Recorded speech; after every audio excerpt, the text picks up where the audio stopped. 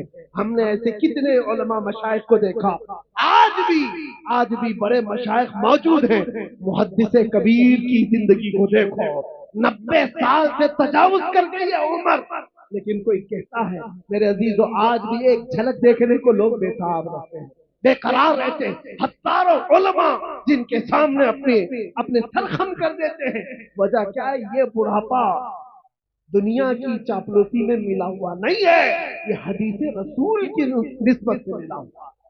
یہ عمر مصطفیٰ کریم کی غلامی میں ملی ہوئی ہے۔ اسی لیے آپ سب سے بھی ایک بات ہی کہوں گا اور میں اپنی تقریر یہاں پر ختم کرتا ہوں، ادھر ادھر کہاں کہاں جہاں جہاں من کرے ڈھونڈ کر کے واپس آ جانا، زندگی بھر چھان مار کر کے وہ عزت نہ لا پاؤ گے جو آمینہ کے لال کے دربار میں ایک دن کی زندگی میں مل جائے گی۔ اسی لیے ہزاروں دن بھی اگر تمہیں ملے دنیا کی غلامی میں، ہزاروں دن کی غلامی تمہیں وہ عزت نہیں دے سکتی جو میرے مصطفیٰ کے ناموس پر ایک منٹ کی زندگی عطا کر سکتی ہے۔ ہمارے پاس آج کیا ہے؟ دنیا ہمیں چاہتی کیوں ہے؟ یہ سمدھے گا، یہ جھارکھنڈ، یہ بنگال، کوئی علاقہ بچا نہیں جہاں میں گیا نہیں، سارے علاقوں کو دیکھا ٹوٹ کر کے۔ جو لوگ چاہتے ہیں وہ اس لیے نہیں کہ ہماری پارٹی کا نیتا آیا ہے یا کسی جگہ کا امیر آیا ہے یا کسی جگہ کا بڑا آدمی آیا ہے، نہیں، دنیا صرف اور صرف ہم سے محبت اس لیے کرتی ہے، جب تک ٹکے نہ تھے تو کوئی پوچھتا نہ تھا یا رسول اللہ تم نے خرید کر ہمیں انمول کر دیا۔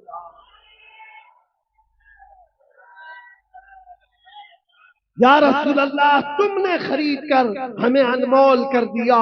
آ جاؤ اور اسی بات پر ہم گفتگو ختم کرتے ہیں کہ محمد سے وفا تو نے تو ہم تیرے ہیں، یہ جہاں چیز ہے کیا لوح و قلم تیرے ہیں، قوت عشق سے ہر پست کو بالا کر دو، زہر میں نام محمد سے اجالا کر دو۔ اور دنیا کچھ نہیں دیتی، کچھ نہیں دیتی، جتنا دیتی اس سے ڈبل لے لیتی ہے۔ اس لیے اعلیٰ حضرت کی اس بات پر قربان جاؤ، کون دیتا ہے دینے کو منہ چاہیے، ارے دینے والا ہے سچا، دینے والا ہے سچا ہمارا نبی، لبیک یا رسول اللہ۔